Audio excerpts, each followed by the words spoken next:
manau dabar yra pats geriausias laikas pradėti YouTube kanalą, negu kažkada prieš tai buvo. Vienas po kito krenta nauji kanalai į homepage su visiškai random vaizdo įrašais, kurie buvo neseniai pradėti kanalai, neturintis daug patirties. Dauguma tų kanalų net neturi susitvarkę nustatymų ar kažkokio tais gražaus aprašymo ir ten susidėję tinkamus raktažodžius. Tikiu, jog ne tik man, bet ir jums išlenda tokių kanalų į homepage. Aš manau, netgi mano šitas lietuviškas kanalas yra vienas iš to pavyzdžių, nes jis buvo sukurtas visai neseniai. Aš neturėjau daug subscriberių, turėjau lygiai 100, man atrodo, dabar jau turiu 800, kas yra wow. Per tokį trumpą laiką ten iškėliau gal 4 vaizdo įrašus. Tai čia yra didžiulis rezultatas. Man tai yra tikrai asmeniškai džiugus rezultatas, nes matau, kiek žmonių iš tiesų Lietuvoje to domisi ir mano turinys tikėtina patinka. Tai ačiū. Bet grįžtant prie situacijos, tai tie visi kanalai, kurie krenta į homepage su visiškai random vaizdo įrašais, nauji kanalai, kurie greit auga, aš galiu iš to spręsti, kad prasidėjo kitas etapas. Anksčiau vaizdo įrašai būdavo vertinami pagal struktūrą, tai pagal tai, kiek yra investuota į vaizdo įrašo pagaminimą, tie didžiuliai Marvel lygio siužetai, profesionali idėja, kuriai reikia daugybės aktorių ir panašiai. Žodžiu, vaizdo įrašai, kurie kainuoja daugybę pinigų ir yra labai sunkiai ir ilgai gaminami. Geriausias to pavyzdys yra MrBeast kanalas. Aš net nebijoju, jog visi žinote, kokius nuostabius skaičius jis renka. Tai tos peržiūros ten siekia 100 milijonų. Ir taip pat tie visi straipsniai, kuriuose rašoma, jog MrBeastas investavo dar daugiau pinigų į savo naujausią vaizdo įrašą, negu jisai buvo investavęs prieš tai. Dabar laikai pasikeitė. Nesakau, kad MrBeasto kanalas neberenka peržiūrų, jisai renka peržiūras, jisai taip pat auga gerai, kaip ir augo prieš tai. Bet aš manau, kad žmonės yra pavargę nuo tokio turinio, nuo tų didžiulių siužetų, Marvel lygio studijos ir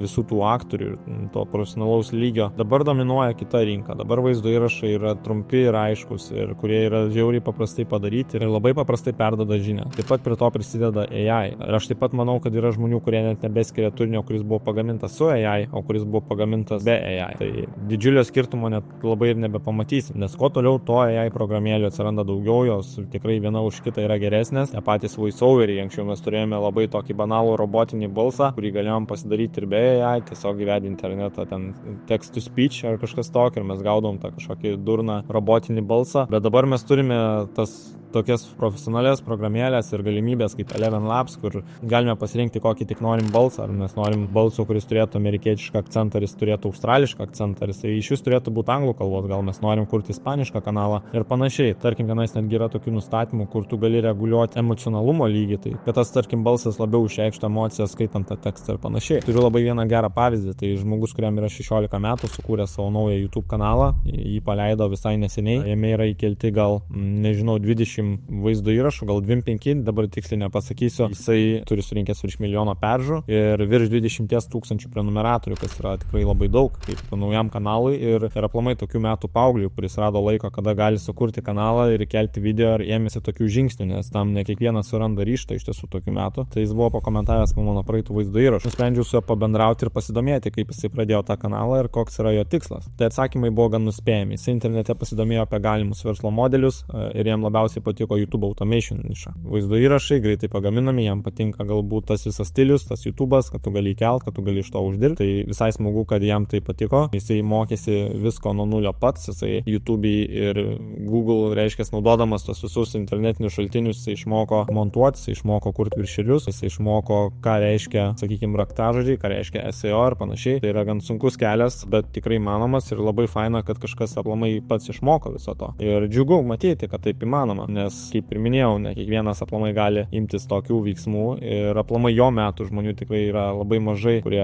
galimai gali imtis ryžto kurtis kanalus, mokytis montuoti, kurti viršelius ir panašiai, nes net nebijoju, kad tokių metų jaunam žmogui taip pat yra daugybė visokių kitų dalykų išoriniam pasauliu, kurie bando atitraukti jo dėmesį, sakykime, ir panašiai. Jis taip pat naudoja AI, tai jisai naudoja dirbtinį intelektą generuoti skriptui ir generuoti balso takelį. Pasikalbėjęs su juo nusprendžiu, jog aš taip pat norėčiau išmokti šios nišos, tai mes šiek tiek apsimainėm, aš jį pamokiau savo nišų, jis mane pamokė šios nišos, tai galiu pasakyti, kad tikrai yra ženkliai lengviau negu aš tikėjausi. Turiu taip pat ženkliai sudėtingesnių nišų, mes kalbam apie tos pačius politics, tai tenais tikrai yra ką veikti, iš tiesų ieškant tų visų birolų ir tų pačių idėjų, kas realiai man atrodė štai čia, tokioje nišoje, kuris įdaro vaizdo įrašus, nėra daugybė variacijų iš ko rinktis, tai ten keli kanalai, kurie turi ten 40 vaizdo įrašų, kas nėra daug ir tu gali tik vieną, sakykime, idėją pasimti ten į savaitę iš to kanalo, bet jisai man parodė kitokį būdą, kaip galima tų idėjų prisirinkti ir aš esu už tai tikrai labai dėkingas, tikrai išmokau labai daug naujų dalykų iš žmogaus, kuriam yra 16 metų, taip pat mainais atiduodamas jam kažkokias tai savo žinias. Mums tikrai nereikėjo didžiulio biudžeto ar prabangaus video montuotojo, kuris galėtų mums greitai ir profesionaliai sumontuoti turinį. Viską darėm patys, montavom vaizdo įrašus, darėm viršelius, vien viršelį sukurti mes trukom tik tais 15 minučių, tai jūs galite įsivaizduoti, kaip iš tiesų yra tai paprasta padaryti. Per daug apie tai nesiplėsiu, būtent apie šią nišą ir kitas nišas mano mokymus rasite visus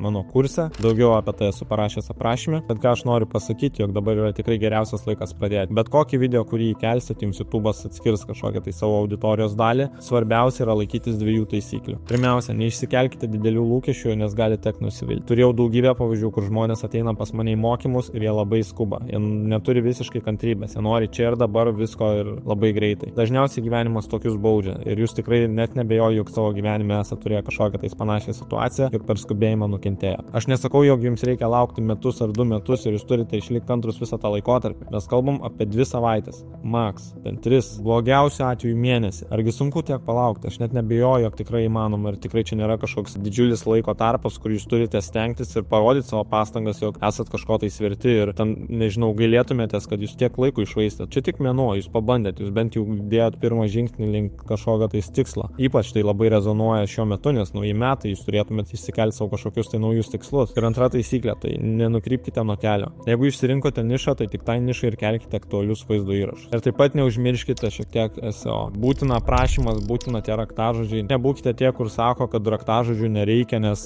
dabar toks mitas eina, jog raktažodžių nereikia. Reikia tų raktažodžių. Ne veltui tas raktažodžių aplamai ta funkcija egzistuoja. Jos nebūtų, jeigu jų nereikėtų. Tikrai reikia. Ypač naujam kanalui. Tiek aprašymas, tiek raktažodžiai tai yra labai svarbus elementai, kurie padeda YouTube'ui parodyti, reiškia, koks tas jūsų kanalas ir kokios auditorijos jam reikia. Tai padėkite jam tikslingai, išsigryninkite, kokia yra jūsų niša, ką jūs darot ir parodykite YouTube'ui, kad, būtent jums tokios auditorijos reikia, nes būtent toks yra jūsų turinys. Jūs turite patys žinoti, koks jis yra. YouTube'as negali parinkti tinkamos auditorijos, jeigu įkelsit 10 vaizdo įrašų ir jie bus visi skirtingi. Vienas vaizdo įrašas bus galbūt gaming tipo, kitas vaizdo įrašas bus galbūt top 10 ten siaubo filmų sąrašas, o trečias tai galbūt ant 10 slaptų faktų, kaip egiptiečiai statė savo piramides. Tai būkit konkretus, konkretumo tikrai labai reikia, išsigryninkit, kaip ir minėjau. Tai šiam vaizdo įrašui būtų viskas. Ačiū, kad žiūrėt, linkiu sėkmės ir iki.